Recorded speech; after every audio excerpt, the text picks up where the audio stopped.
This is Aleena joining you from Canada. This is a beautiful winter morning here, and the year is coming to an end. As we are all preparing for the new year, everybody have new goals in mind.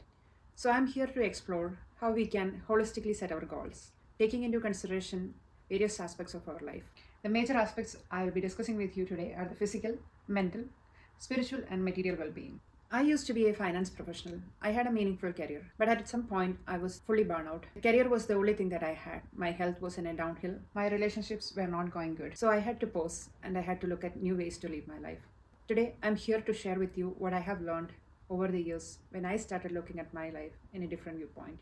So let's dive in. First, let us consider the physical body. We all know human body is designed to move around.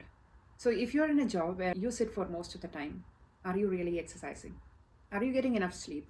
We all need good sleep to properly manage our stress. Nutrition. It also plays a very important role in the physical well-being.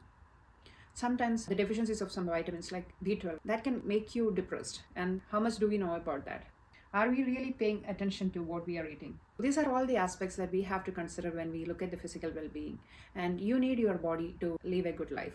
Everything you experience in this world, you experience it through your body. So you must put an effort to make sure your body is functioning well. So when you set your goal, give due consideration to your physical sense and your physical well-being. So now let's look at the second aspect, the mental well-being. We all like to be happy all the time, but are we really happy? Or is there anything that is stopping you? Everyone knows it's your thoughts that create happiness or make you depressed. Your thought patterns always have a great impact on how you feel. And are we really able to look at our own thoughts? So consider how thought patterns are affecting you. How is your relationship health? Are there people who listen to you? Do you pay enough attention to your relationships? Are you having a meaningful career? Your mental well-being is directly connected with your satisfaction in career. Are you sacrificing everything for your career? Or do you feel excited and motivated to go for your job every morning? Give due importance to your career as well when you look at your well-being. Are you a curious person? Do you have liveliness to live your life? Are you willing to learn new skills? So when you look at your mental well-being, look at the emotional aspects and also the intellectual aspects. Now let's look at a spiritual aspect. We think that soul is something that we really can't access. And most of us always feel we are separate. We are separate from the rest of the team, or we are separate from the rest of the family. We are separate from the rest of the society. If we have to live a beautiful life, we have to be able to find the connectedness. We have to understand we are one with everything. But this comes at a deeper level. Are we actually putting in effort to understand who we are, apart from our body, apart from our mind, from our cultural patterns that we are born into? This is something that we actually have to give some thought. When we have a busy career, when we have all the fun, we may not really get time to think about who we are or understand who we are. So practices like meditation, spending time in silence, in nature, this all helps you understand who you are more on a soul level. Are you learning new virtues in your life? Are you even giving a thought about it? Compassion, kindness, happiness, all these are skills that you can learn in your life. Small acts like a random act of kindness can make your day. So when you holistically look at your life, give it a thought. Have you ever considered your spiritual aspect? Have you ever tried to look at who you are more than your physical aspects or mental aspects?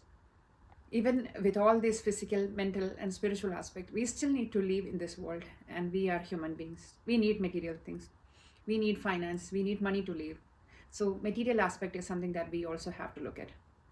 In the material aspect, I will give my focus on finance and the environment where you live in. How does your personal surrounding look like?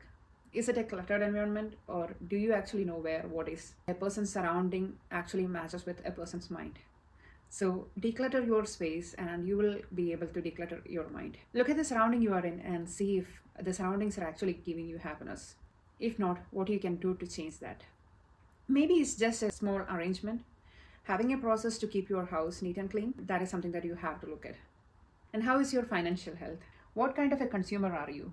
Do you just buy things because there is a good offer, or is it because you need something? And do you consider your finance when you do that? Do you track your expense? Do you budget? So these are all things that you can explore when you look at your financial well-being. So now we have gone through all these aspects. Let us look at how we can change and put it into good use. A few years back, I always wanted to make big changes all at once, but that never worked. It is small, consistent effort that makes great progress. Bill Gates once said, A man overestimates what he can do in 1 year and underestimates what he can do in 10 years. It all happens by small and incremental changes happening over time. That is why we need rituals. Rituals are intentional, repeated actions that help shape our daily lives and contribute to achieving long term goals. It matters because it gives you the consistency. You do the same thing every single day and it becomes your muscle memory. It increases your focus and mindfulness. You are able to do the same thing with better perfection, better clarity when you do it repeatedly. It becomes you. How do we create effective rituals? We start small.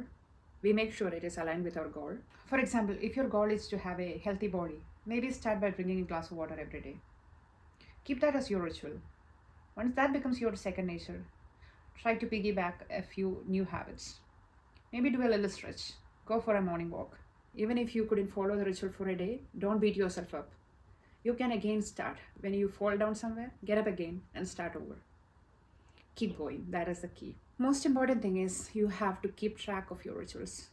Keep track and make yourself accountable. There is nobody else holding a gun on your head saying you have to do this. This is something you make yourself accountable for.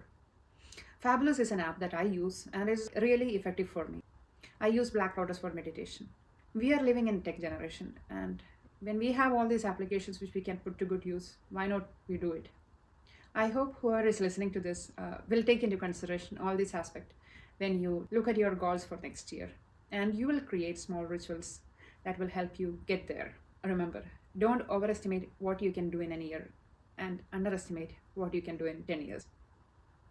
Always keep track and keep going.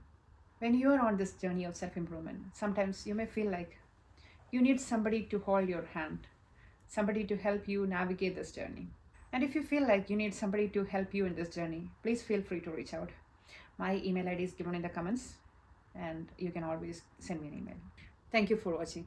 I wish everyone a fabulous new year.